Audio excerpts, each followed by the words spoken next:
நம்ம வீட்டில் இருக்க இட்லி மாவு வச்சு நம்ம ஒரு திடீர்னு ஒரு பலகாரம் செய்ய போகிறோம். காலைல எந்திரிச்சா என்ன செய்கிறதுன்னு ஒரு யோசனையாக இருக்கும். அதனால் நம்ம டிஃப்ரெண்ட்டாக ஒன்று பண்ண போகிறோம். இட்லி மாவு இருந்ததுன்னா இந்த மாதிரி பண்ணிடலாம். ஒரு கப்பு இட்லி மாவு இதில் போட்டிருக்கேன். அதில் ரவை 2 ஸ்பூன் அதில் போட்டுருங்க. துருவின கேரட் இருந்துச்சுன்னா அது நீங்கள் எவ்வளோ வேணால் போட்டுக்கலாம். என்ன காய்கறி வேணும்னாலும் நீங்கள் போட்டுக்கலாம். வெங்காயம் ஒரு கைப்பிடி அளவு போட்டிருக்கேன். கொஞ்சம் கருவேப்பிலை. இது குடமிளகா கட் பண்ணி வச்சுருக்கேன், அதையும் போட்டுக்கலாம்.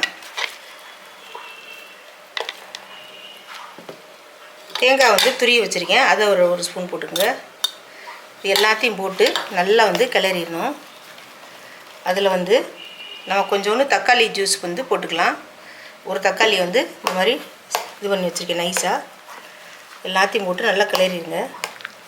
ஒரு அரை மணி நேரம் வச்சுட்டு ஊற்றுனீங்கன்னா நல்லாயிருக்கும். இந்த காலை டிஃபன் என்ன செய்கிறதுன்னு தெரியாமல் இருக்கிறதுக்கு இந்த மாதிரி டிஃப்ரெண்ட்டாக ஒரு டிஃபன் பண்ணலாம். இந்த மாதிரி சின்ன தோசையாக ஊற்ற போகிறேன். அதில் எண்ணெய் விட்டுக்கலாம்.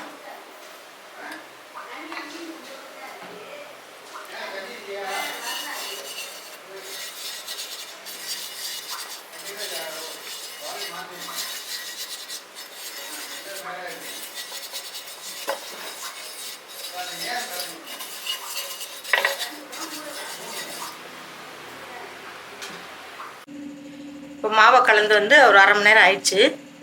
இப்போ ஊற்றலாம்.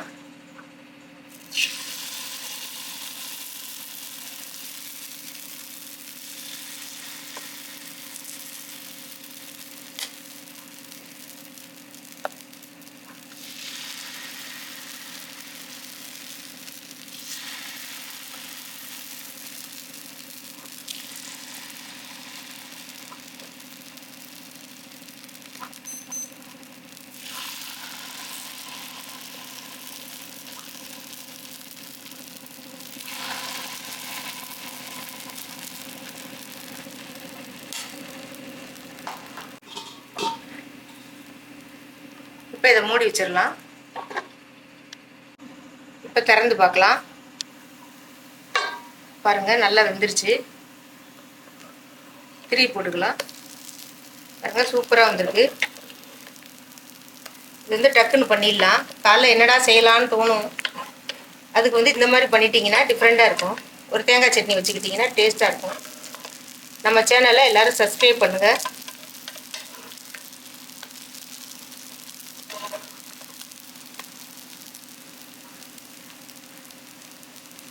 இப்போ மூடி வச்சிடலாம்.